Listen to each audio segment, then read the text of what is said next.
Gotta take a nice shot at Ted Price right out of the gate. Get that out of the way. Yeah, let's go. Ted Price, what has he done really? Yeah. You know? Besides make a good podcast, I guess. which we're on now. Allegedly. Yeah. Oh, we're good? Okay. All right.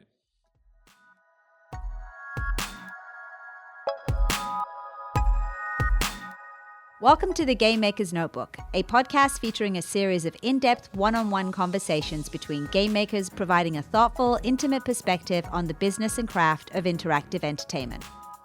The Game Maker's Notebook is presented by the Academy of Interactive Arts and Sciences, a member-driven organization dedicated to the recognition and advancement of interactive entertainment.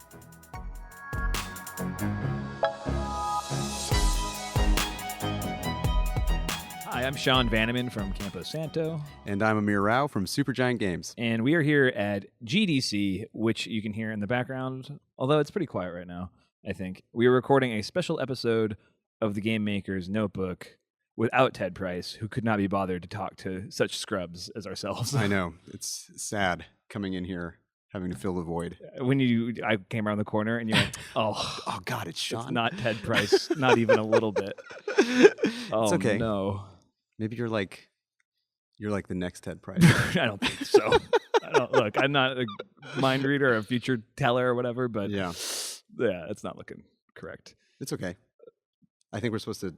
They've been how long have they been in business? Insomniac's been in business since 1926. I think so.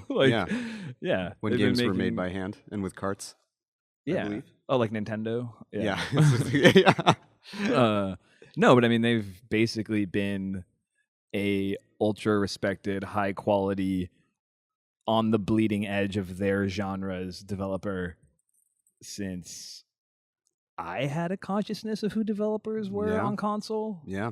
They made it through the all the console purges. Yeah. That just eat up third party developers. I guess they're technically like first-ish, second-ish party, but do you think about that? About like how teams don't survive console transitions? I think we're in the midst of one. Yeah.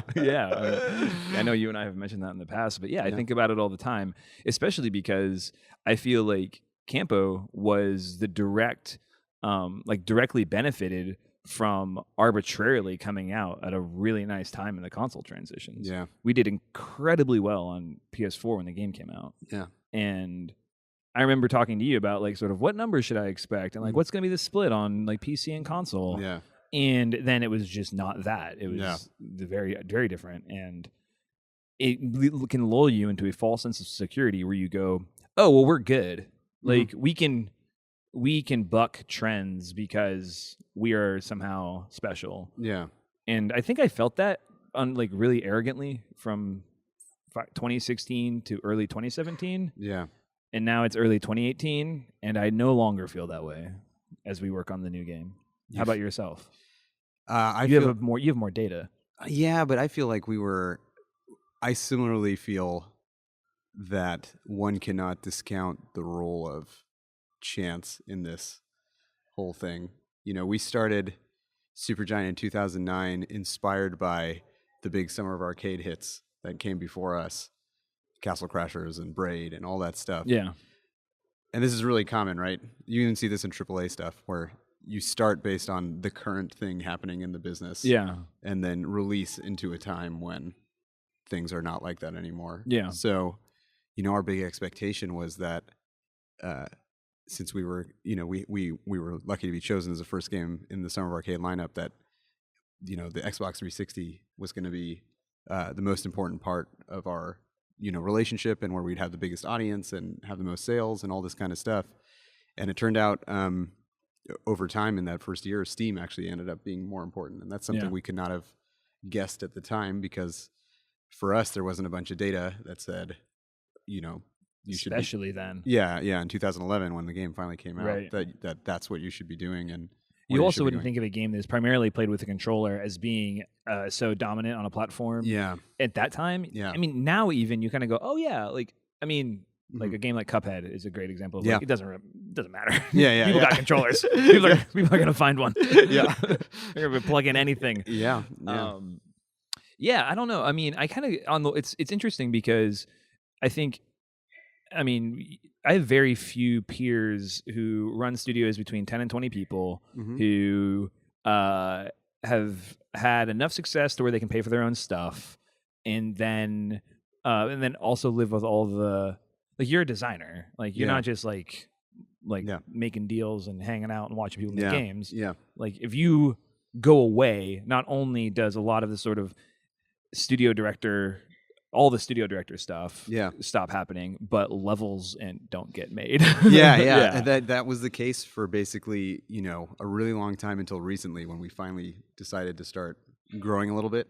So we hired some recent design and technical design staff, and it was really shocking for Greg and I to be able to go to DICE, and then the game still was happening. Yeah. And the stuff was really, really, really good. That's awesome. Yeah, it feels amazing, but that's totally different than how it's normally been for us over our many years of just, you step away and a bunch of stuff just doesn't happen. Sure. Because all of us do more than the sort of game craft. What's amazing is you're saying that you're able to step away and not just things happen, but the right things happen. Yeah. Yeah, that's pretty amazing. Yeah, it's the power of small teams, right? Yeah. The creative chemistry or whatever that drives you forward, the ability of everyone around you to solve problems. It's usually not based on like a central leader in like a team that size, right? Correct. Yeah, I think people really misunderstand that. What do you feel like you do as a leader at Campo? Like, how do you conceive of that? Like, what is your model? I think you are stronger in this regard than me. Really? I think, But stronger, but how do you even think about it? I think it's hard for me. Well, it's one of those things, right, where I could tell you how I think about it and what the model is and how I believe it is portrayed inside of the walls of Campo Santo. But then you could sit, Jane or Ben Burbank in this chair and they would go, well, actually. This is how it really works. He's kind of a clown. Yeah. And we're surprised we're all still employed. I don't know. I think there's sort of the two things that I focus on because, like, management in the traditional sense of constant feedback, like micro and macro assessment, and then the creation of structures to deliver guidance and course correct is stuff that is a full-time job. But like, I have two other full-time jobs. Yeah. So the thing that I try to get right every day is making sure that I care about the right things in terms of what we're working on inside of the game and what we're trying to accomplish as a company. And I'm communicating the value of caring about those things to everyone, and then communicating directly to other folks, in front of other folks, in a model that I'm hoping people start to replicate, whether it's through language or whatever. And if I can do that by example, then it's a really efficient way of leadership. I don't have to I can do that while doing other stuff. Right. At the same time, like Supergiant's 5 partners, right? We have the way our stuff is structured actually is, so the big strategic level decisions are made by a group of 5 of us. So me, Greg, Jen, Gavin, Andrew, and it has like that cross-disciplinary vibe because Jen's our art director and Greg's a creative director, and Andrew and Gavin are both engineers. So that's how we like pick a heading, basically for that kind of stuff, and then it's a lot of my job to help us coordinate and execute that. Yeah. So I think in just that, like Jake and I co-own the company together, but that's mostly a legacy byproduct of how we got started, and like there are other mechanisms inside of the company that elevate everyone else to like effectively like a partner in some way, shape or form. Yep. So, I think we hire really senior people, and we do everything as, obviously, there's like we never vote. There's never like 11 people or Jake and I and 10 other folks vote about like what we should do or how we should accomplish what we're trying to do. Yeah. But we get together in small groups, and then as a whole team, until we feel like we have enough heading and data to where I can go, whomever can go and execute on the decision that the room clearly feels is the right one. Yeah. And in terms of leading the company, it's usually me going out and then executing on that, because it's outside. What platform we use? What platforms are we going to come out on, or whatever? Like X, Y, or Z. Anything that happens outside the walls. Whereas, like when you think about, okay, we're actually going to re-architect the entire game and create some hard limits for ourselves in the way that, like, how big a level can be, or the streaming technology we're going to use, then the same decision-making process will happen with the people who it impacts, and then someone like Ben or Pete will be the one who's in charge of executing it. Yeah. And so much of that stuff is like, if you're in charge of executing it, your vote's usually a little heavier. Yeah. Because it's like you're the one who's going to ultimately be responsible for it coming to pass. Yeah. So I think we're actually, I think, much more of an organic system than sometimes it sounds like you guys are, even though I'm sure, I don't mean to say that you guys aren't, but I'm always really impressed with the way that you talk about running the studio and your leadership style and your ability to codify it down to concrete methodology. Yeah, I think it's less, maybe that's just the EA in us, because a lot of us used to work God, there. it is funny how, like, you guys are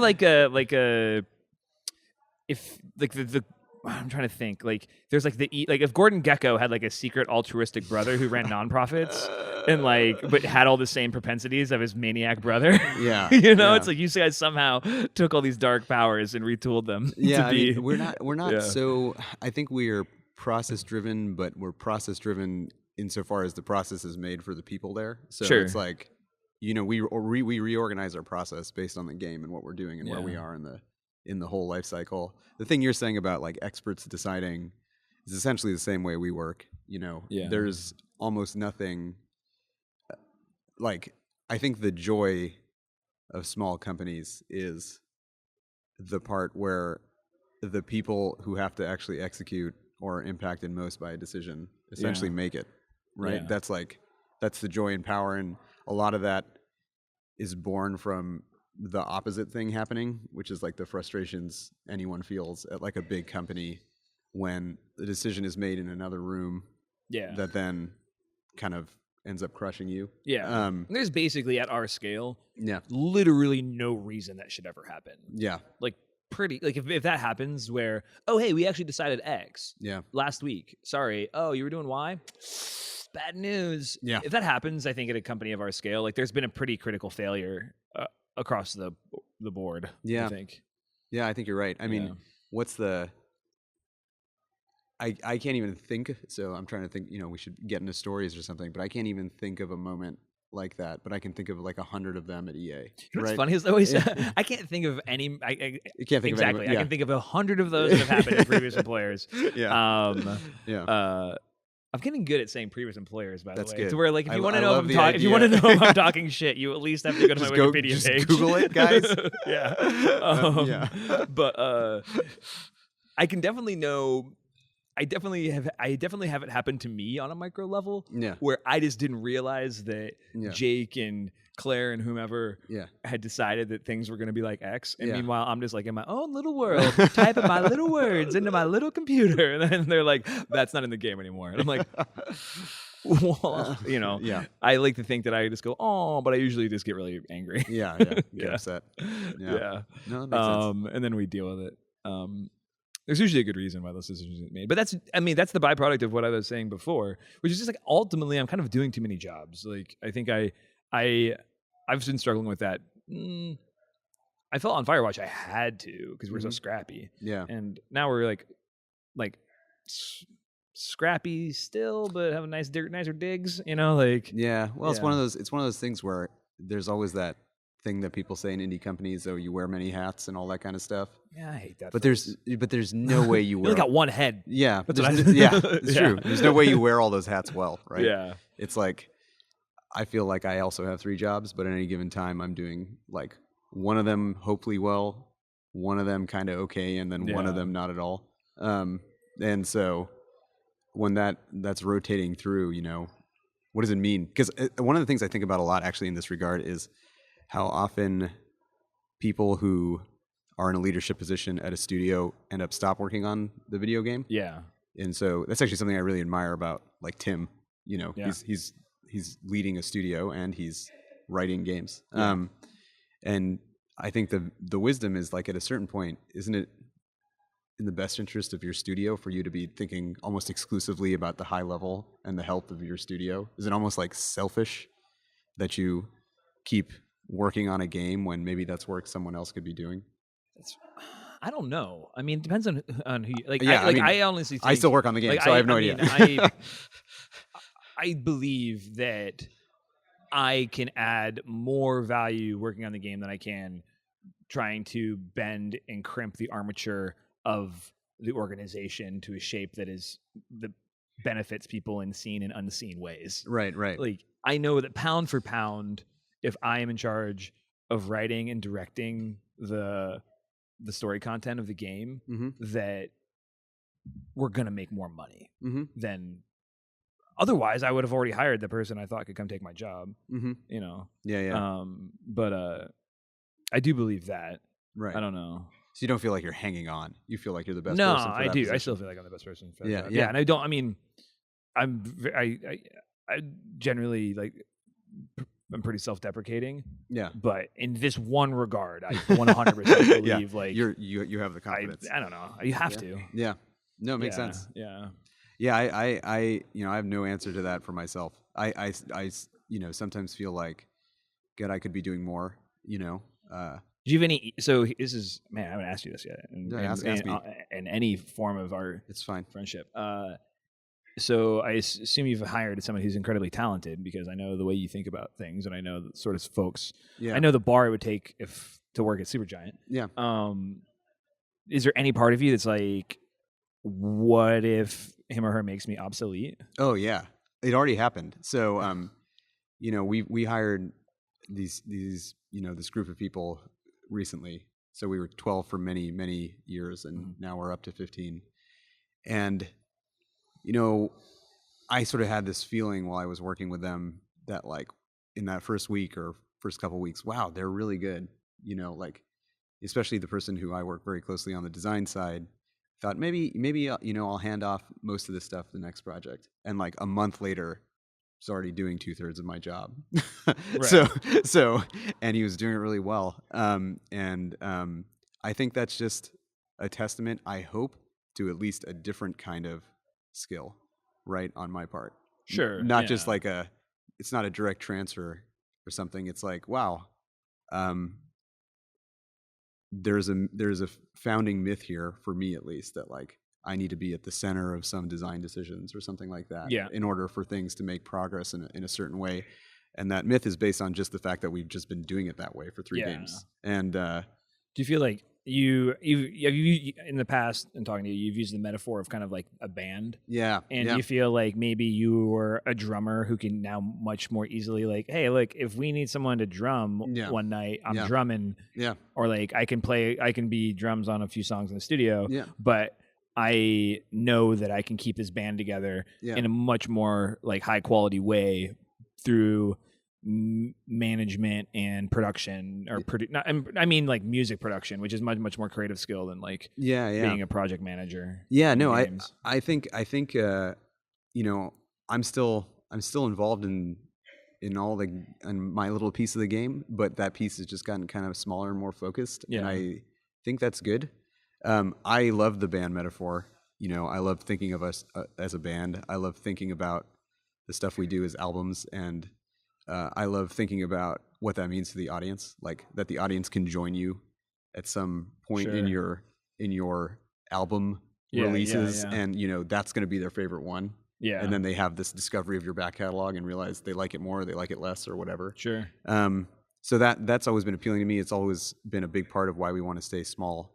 And I think the reality is, if you end up wanting to both stay small but then have a bunch of released video games that need to be maintained, we make a lifetime commitment to all those games on all those platforms. So I don't think I understood that. Yeah, it's like I know that I will be thinking about and making sure that Firewatch is viable software. Yeah. When I'm retired. Yes, when I'm an old man. You should be. It's an important enough game that to do right by your players, you should just like there are people who haven't been born yet who are going to play that game. Yeah.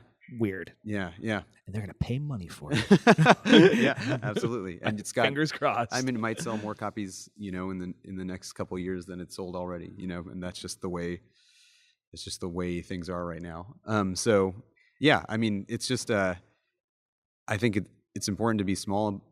For us, that chemistry has been really important, and having new people and integrating them into what we have has been like a really interesting and exciting moment for us.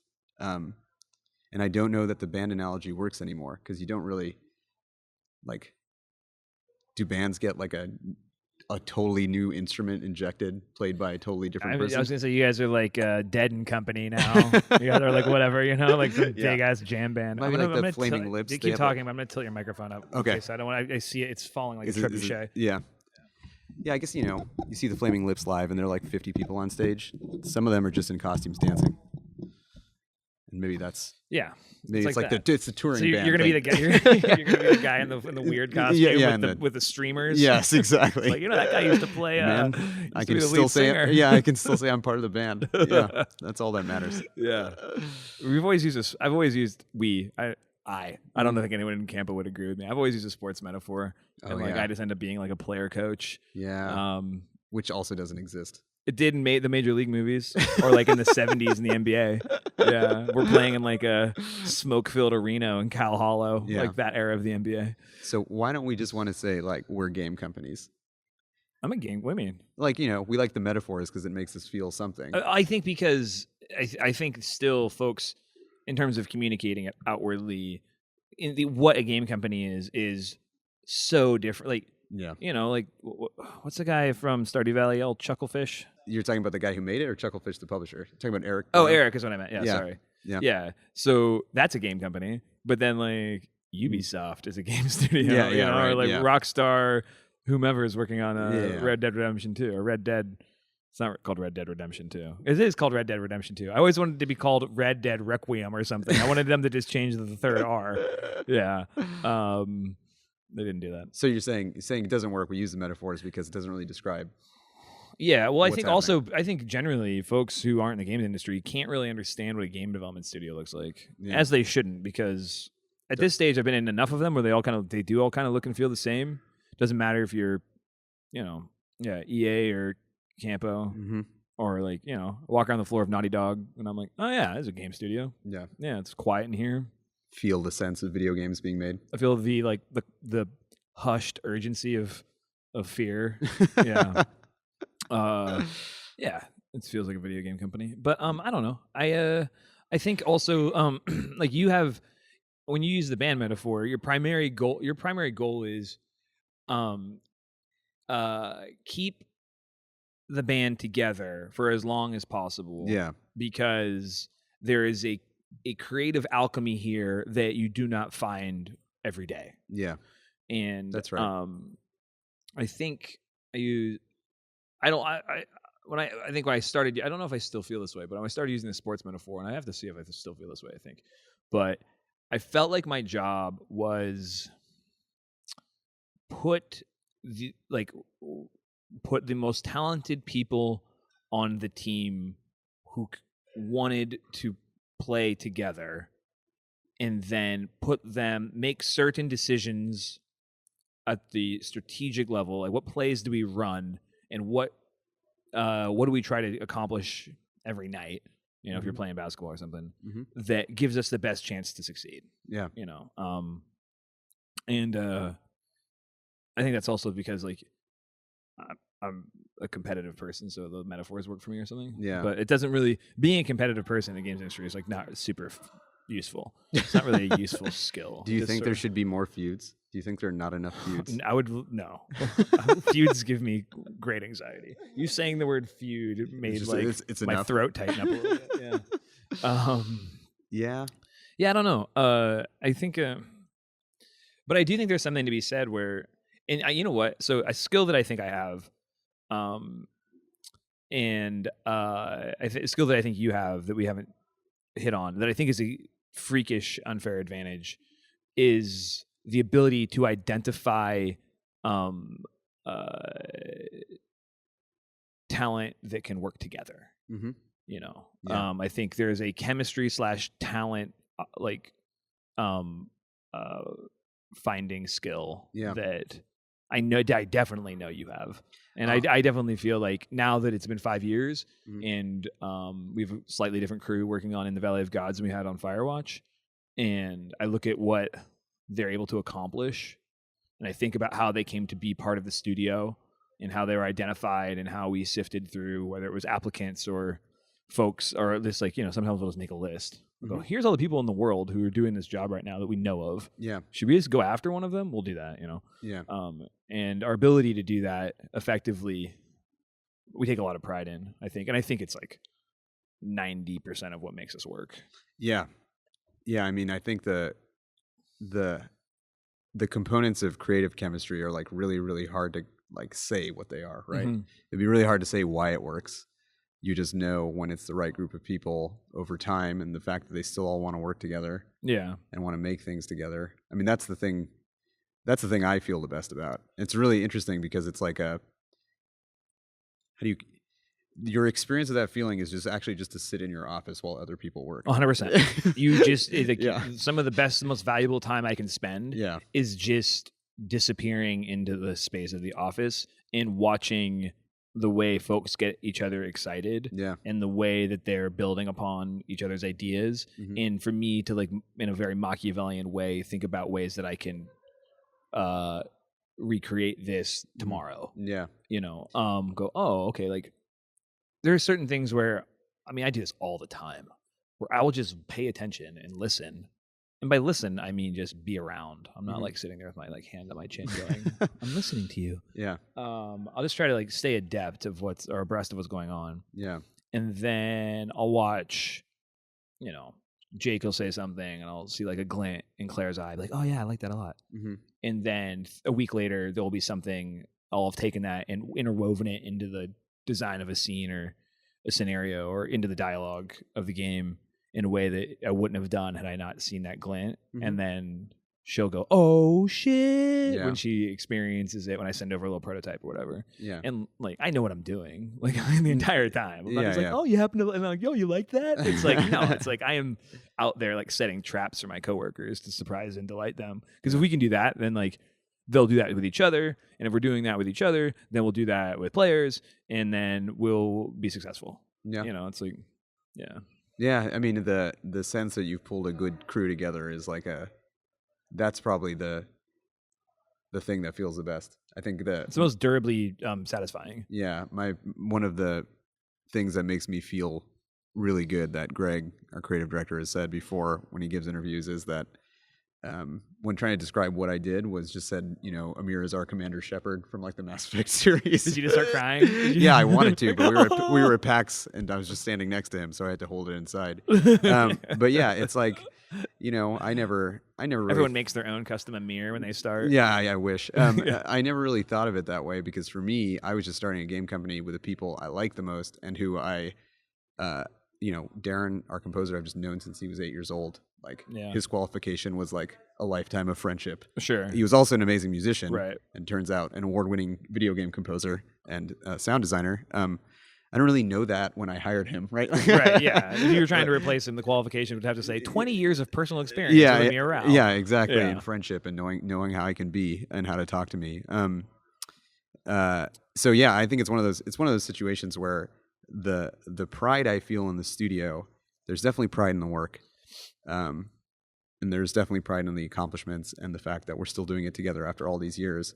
But it's just like the pride in the people and their ability to work together and like how good it is, how good it feels to be a part of that, how good it feels to know that I helped put that together. Yeah. That's definitely like, that's as good as it gets for me. I completely agree. It is, everything is secondary. Like everything where it's like, can we put, if I could choose between two games or flying through the possibility space of the cosmos, and I can go, we're going to make that one or that one, and I know that one of them is going to result in like a bunch of praise and glory for the studio, but the other one is going to result in like concrete benefits for the people who work there, financially or long-term stability or whatever. I'm like, let's do that one, because like once you like when you know like if you can do that and take care of folks and make them feel secure and take away as many of the sort of like things that inhibit you from showing up every day and doing a good job, whether it's financial stress or health stress or how many hours you have to see your kids stress, and put them in a position to just do what they know how to do the best. Like A, you're going to get incredible work out of them. And B, like you just get to go home and feel really fucking awesome about yourself. You're going to feel like, okay, no matter how big of a shithead I was today, or like how I messed this up or messed that up, over the long view of this enterprise, like folks' lives are good or better than maybe they would have been if they worked somewhere else. And that is the best thing. That is like that is better than anything. Yeah, I would take my name off of every game we ever made if I could guarantee the other part of the other thing. Yeah. I mean, that's amazing. Yeah, the ability to contour the whole project around the people who work there is like it's a special privilege, right? Because for the most part, unless you are in a position where you're self-funding or self-publishing or all these kinds of things, there's going to be all these other constraints around it. But I mean, actually, even if you're doing all those things, there's a ton of constraints. Sure. I guess it's just about the emotional intelligence and real intelligence and how to navigate those things when they come up. Yeah, we've been lucky. We have yet to be in that situation where someone goes like, I'm not really excited about what we're doing, but I can find something to be excited about. Yeah. And I mean, man, that is 100% counter to my experience for the rest of my career, where you go like, I took great pride saying like, I'm not super into this like design or this IP or whatever, but I'm going to make it something I think is awesome. And that's going to be what I have to do. And there's nothing wrong with that. And that's great. And you should try, like, it's still a privilege to be able to like have a job being a creative person on a video game. Nevertheless, like you saying that made me realize that I don't think since we started and the maybe like 10 to 20 people who have checked stuff into Campo Santo Perforce have had to ever say like, I'm not super into this, but I figure out a thing that I like about it. Like we're lucky that like it's an incredible privilege to just it was just interesting when you said that. It hit me like, oh wow, I haven't had that feeling or seen someone have that feeling in quite some time. And wow, that's like very lucky. Yeah, I mean it's interesting because it sounds, you know, when we make new projects at Supergiant, we try to make stuff that's at the intersection of like the preoccupations and excitement of the people at the moment when the game begins, right?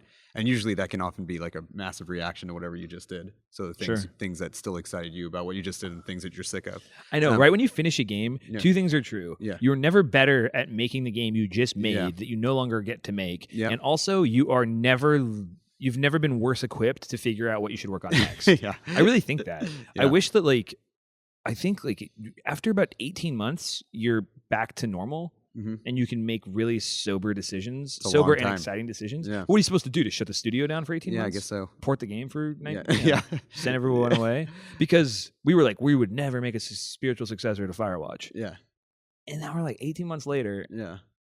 And we're all kind of in the back of our minds thinking, that would be really fun one day. On the first thing you said, how fast do you think you can make a game with everything you know? From like on the day you ship it. You mean how fast could we make the game you just made? Oh, Firewatch? Yeah. How long can we make Firewatch? How fast can Jane model stuff? Basically, like who does whose job takes the most time? You know what I mean? That's really it. Yeah. Like I can write Henry and Delilah as fast as my fingers can move. Yeah. I can. It's just one of those things. And also with oh my god, like we also shipped that thing on a very old version of Unity compared to what we have now. And just I don't know. Update. If Jane had pre-made 90% of the assets, like she was like sous chefing all the different rocks and trees and stuff. 4 months? I don't know. 6 months maximum. 6 months if we were going to surprise ourselves and add new features. It's just interesting how much the process is like learning, right?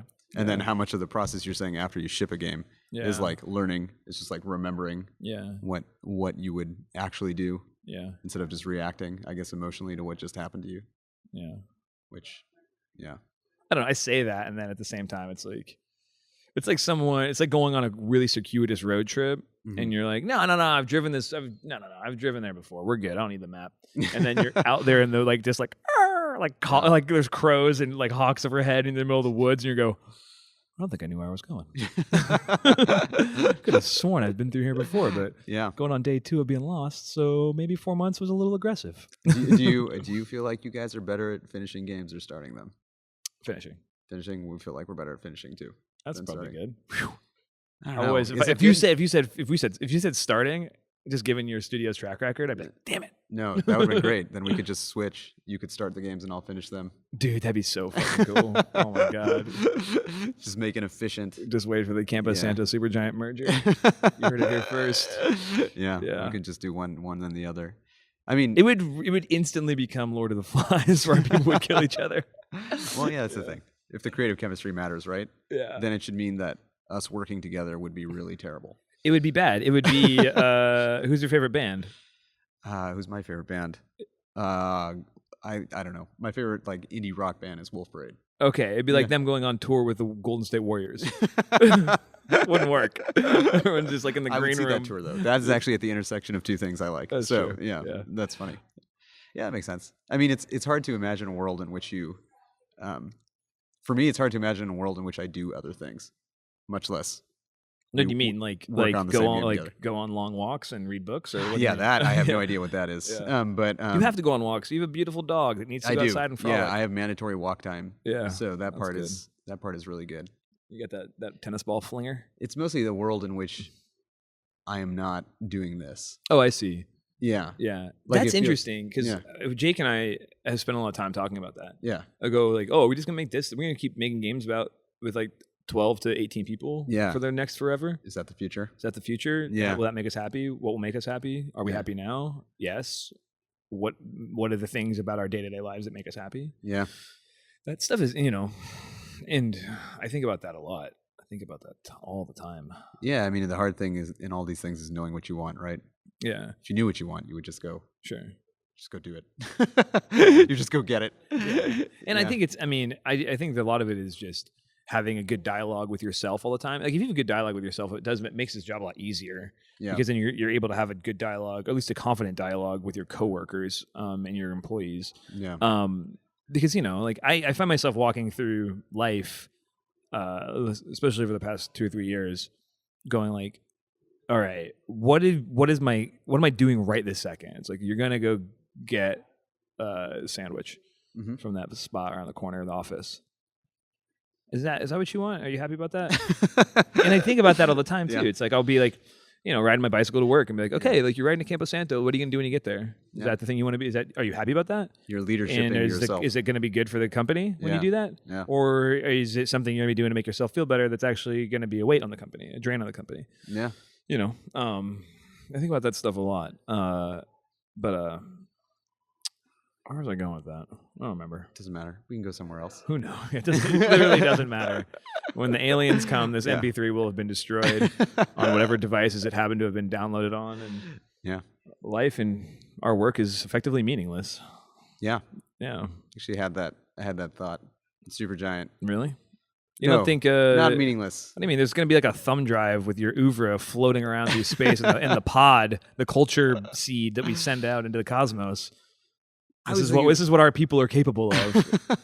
And they're gonna go, oh man, I love action RPGs. Yeah, when they get it. Isometric. It's hot. The only way to make games. Space. Yeah. Yeah. It is because nothing in space is actually isometric. It's all true. Yeah. So it's like a brand new pretty novel. Yeah. Like, oh wow, like you can launch shit down from one corner. I'll be goddamned. Yeah. Isometry. That's the other reason I guess we can't make games together. You are utilizing the third dimension. Yeah, in ways which we are not. You guys could though. We could. I mean, we do 3D work right on the characters. Yeah, that's what I'm saying. You guys are halfway there. Yeah. Isn't the animations on those guys 3D? Yeah, those are all 3D, but they're spit out as sprites. 90%. Who cares? 90% of the way there. Easy. Flip that camera around. Yeah. New game from Supergiant 3D. You heard it here first. Yeah. AIAS members. Yeah. You got Ted Price wouldn't have got that scoop. I don't think so. I don't think so. Yeah. I mean, I do think you do get to, like, I was talking to a friend. I was talking to Sean Krenkel from Night School a minute ago while I was walking over here. Their new game looks really cool. And I kind of said, you know, and actually I talked to Amy Hennig about this too. I've been kind of like thinking about this a lot. And like the making Firewatch was kind of like winning the lottery, and not financially, although it's been financially successful.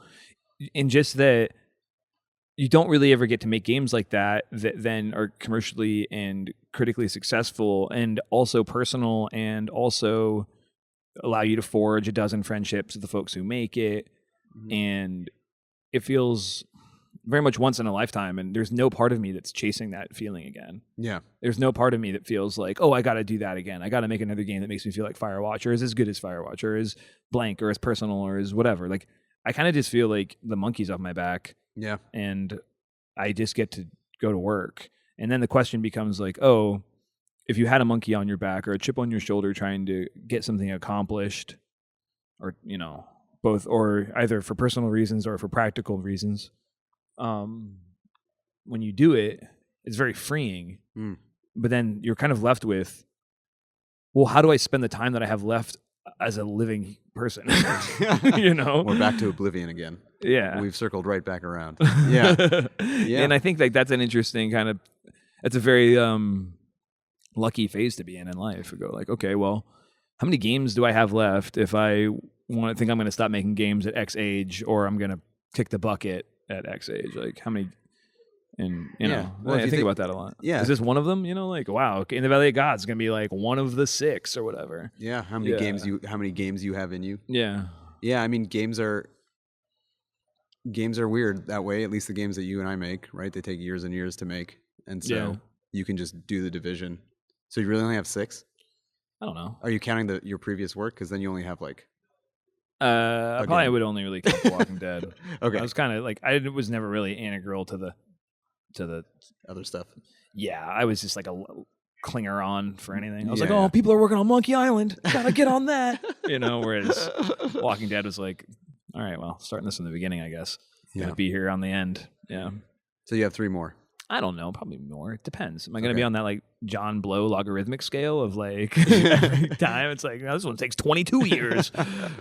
Yeah, I mean that's amazing. Yeah, no, I mean he's doing a lot of cool stuff now. Yeah, I didn't mean that as a way as a slight. I just think like he is on the record saying his next game is going to take like 12 years or something. Yeah, I think. I was not aware of that. I was not aware that I would have to wait 12 years. Yeah, sorry. For the next John Blow game. Yeah.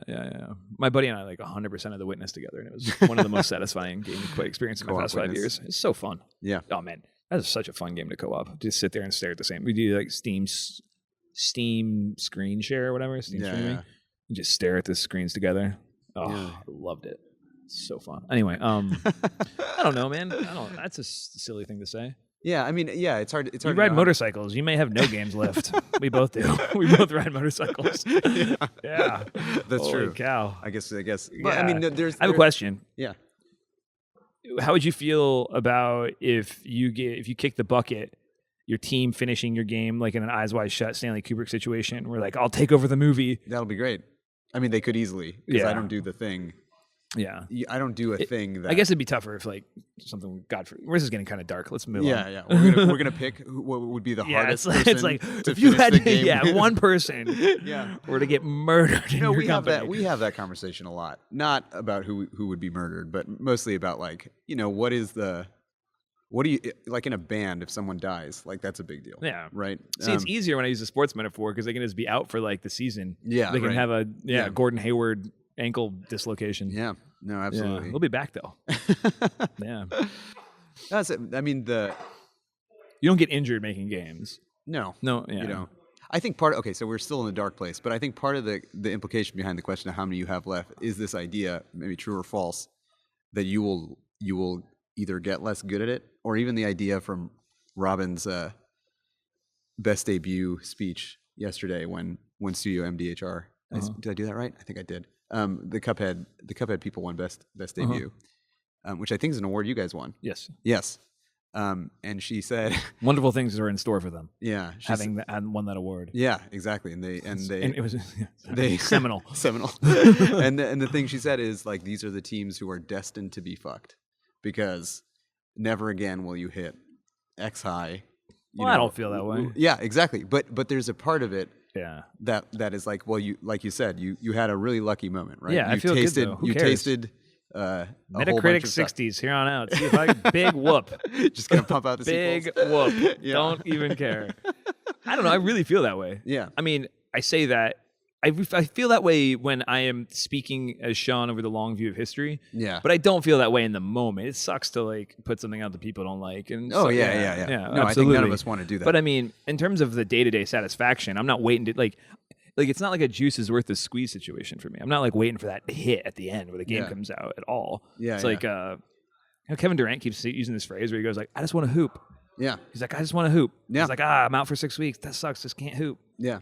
Be like, what? Yeah. You just want to do it. I just want to, whatever Make the game games. development of hoop is. I wish there was a cooler word than make games. Yeah. Yeah. I want to do that too.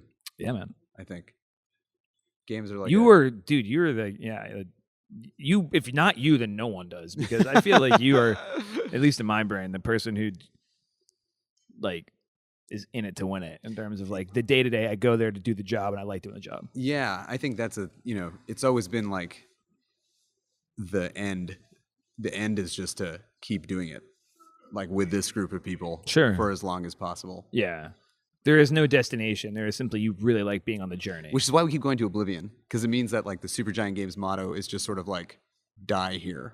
It's like work here until the end. Did you tell that to these new employees? No, I haven't. Okay, cool. This is not in the orientation packet, and I hope they don't listen to this. But basically, I guess that's why it gets dark, because you start thinking, well, if you're going to keep doing it, where does it go? Exactly. Yeah. Yeah.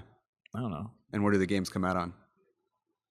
Who knows? What is it? The chip that you stick behind your ear. Yeah. Yeah, that's gonna be that. I guess people get fearful about format change. That's like the console transition and all that kind of stuff. I'm actually kind of fiending for format change, but yeah, weirdly. Yeah, I wonder if since neither of us are Ted Price, and he's seen so much as far as I can tell. I wish we could ask Ted this question, which is like, Ted, please write in. Yeah, to the podcast. let's call in maybe and let us know. Do you fear format change, or having seen so many, does it just not matter to you? Yeah. It's all still just games, they're not on disc anymore. They're all digital. Yeah. Not digital anymore. They're somewhere else, whatever it is. Yeah. I don't know. Yeah, I never think about that. You just make the game and then you kind of survey the landscape and you're like, this is where people play them now. You don't ever think about that? I mean, I think about the fact that we have an audience and the audience probably keeps moving. Yeah. Like, because technology keeps changing. Right. So I think about it more as like an audience question than a format question. 100%. Yeah. It was, I think, the thing that comes after that. Yeah. That like thinking about the audience is a single member of that audience. Mm-hmm. Where are they and what are they doing when they decide that, Bastion 2 is what they want to spend their money on?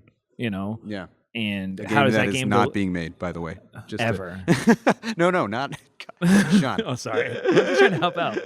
There are no plans. It might be made sometime. So you neither confirm nor deny the development of Bastion 2. There are no plans currently to make Bastion 2. Okay. That's my PR answer. Great. That's great. Did it work on you? I didn't know. I didn't realize you guys Did I feel relatable and I didn't know that so much of your production was planned. I thought a lot of it was just impulsive. But,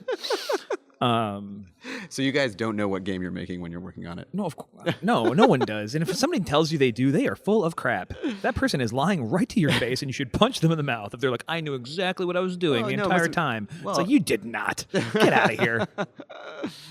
Yeah. I mean, yeah, for sure. We don't know. We knew it's in that. We knew it. Yeah, I mean, we know as much as we have shown.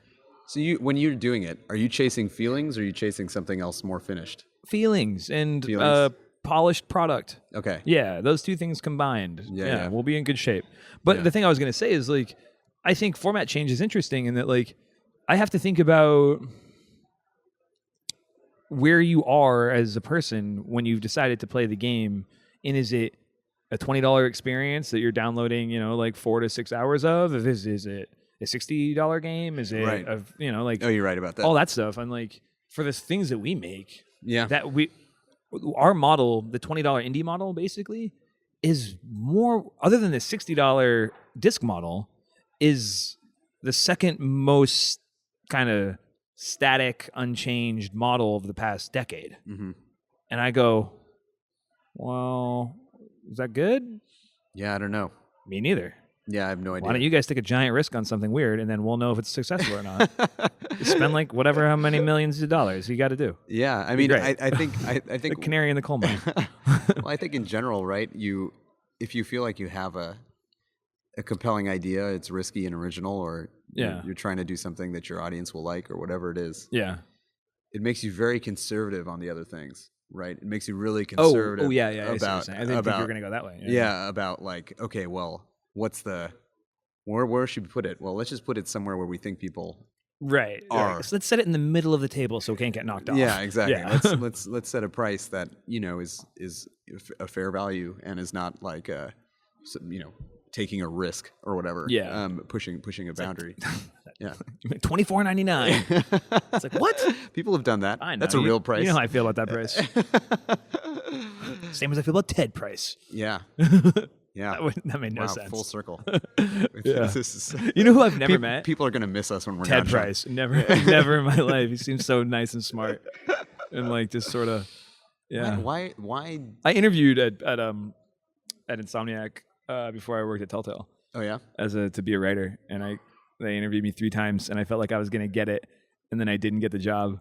I was a puppy. I was a tiny little zygote, and didn't get the job, and I was completely crushed. Yeah. And then my plan was to quit games, and I was gonna just try to be like a writer's assistant in LA, and like I was living in LA, so I was like, oh, I'll go work on a crappy TV show and get somebody Diet Coke all the time and like learn to write that way. So I wrote a bunch of spec scripts, started writing my spec scripts, wrote my like episode of like Psych. Whatever. You always have to write your, and those got me hired at Telltale. Nice. Yeah. It's pretty good. Anyway. I guess we all have to have one of those. I interviewed at Blizzard. Oh, no, man, that's tough for you. Buying them keys, Amir Rao? Yeah, I know. It's true. Yeah. I have a YouTube video you should all look up about how to successfully bind your hotkeys in Diablo 2. Has over 40,000 views and is probably the work I'm most proud of in my life. Everything I've done that we've been talking about included. Anyway, but I applied to Blizzard. Amerigo Vespucci. Yeah, that's Amerigo.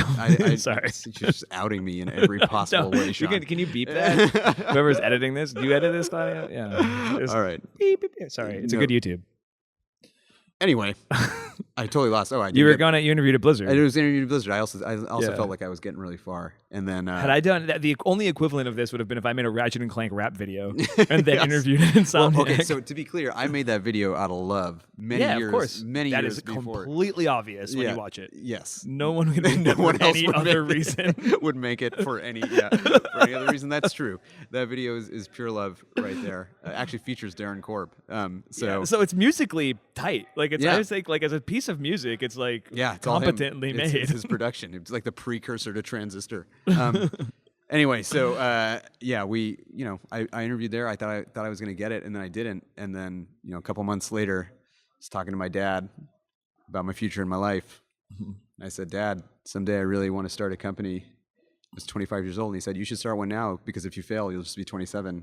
You just get another job. Oh man! Yeah, it's good advice, right? Papa Rao coming through. Yeah, that is wonderful advice. Yeah, let us live and work in his house, and start Supergiant there. Oh man! And it's like I didn't know that story. Yeah, it's a good story. I mean, the support of my parents has been like a huge part of this. There's always like the support of your parents has been a huge part of our success. Yes, too. Yeah, exactly. Amir's mother did some very early legal aid work for us. Yes, for Rima Singh. Yeah, I was very Rima very thankful. Yeah. No, it's good. I think my mom is probably a more effective lawyer. We have some. This is gonna get noisy on the mic. We're good. More effective lawyer. We have some friends walking for by. someone else than for me, because like. Oh really? She's very effective for me, but the protective nature of a mother who already wants what's best for you to secure your future, and she's also a lawyer. Right. Is a heavy defensive shield. Sure. Yeah. So. I feel like she also knows all your weak points. Yeah, exactly. So she knows how to get her way. Yeah. Amir, it's like I have always told you. Yeah. Mom. Exactly. It just resolves to that kind of that kind of fight. But she's done great work for us too. It's been that part of stuff is really lucky, and I think they always sort of appreciated my success in this vague way, and then it wasn't until like Jamin Warren talked about Bastion on NPR, and then they finally got it. It clicked for them, and they're like, "Oh, this is a thing that can bubble up into the world that they understand." Right. And then it sort of crossed over, and they always supported me, but I think that was sort of closer to the time when they understand that it was actually well, I mean, your meaningful dad to giving you that advice, and then also the foundation upon which to start the company in terms of like, hey, here's the house and just do your thing. Yeah. Like, is kind of extra wonderful because he, in the back of his, he got to participate in your success. Yeah, that's true. And like it's very rare that a parent or even a friend or anyone ever gets to do that. You sort of just say, I support you. Yeah. And like, like it's more of a spiritual thing. But, that's great. It's those moments, I think, that we have them just generally where it's like the out of nowhere generosity, and maybe from your parents, maybe you're supposed to expect it, but you can never expect something like that. Certainly. That ends up being like a critical moment in your ability to do the thing that you want to do. Yeah. We probably all have a bunch of those. Yeah. We had it with Panic for sure. Yeah. Yeah. With just, for some reason. Like, hey, we'll take a flyer on you guys. Yeah. Why not? Because you'll lose all your money. That's why not. Yeah. Yeah. And you get those sweet parental terms of like, it'll just be, I don't know, just support. Just love. Oh, just love. We want to wrap it up on just love? Sure. Did Ted call in? No? Didn't call? That's Ted too bad. didn't call in. It's almost like these mics aren't connected to anything other than that recording box over there. Awesome. It's good talking to you, man. It's good to talk to you as well. Yeah. You want to hang out later? Yeah, let's do that. Great. Okay. Sweet. Thanks, guys. Oh, yeah, we should plug some stuff. I don't know, man. What do you got?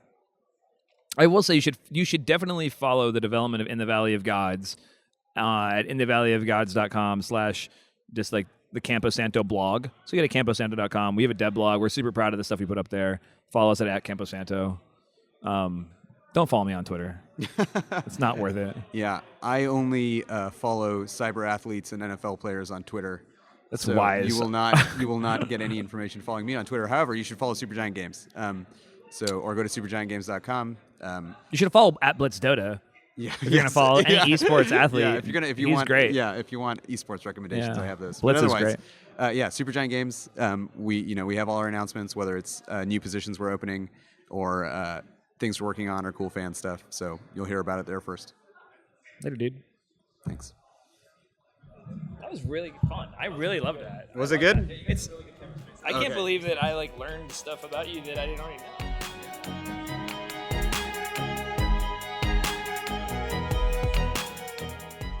Thank you for joining us for the Game Maker's Notebook. For more information on the Academy of Interactive Arts and Sciences, our podcasts, and our other initiatives, please visit www.interactive.org.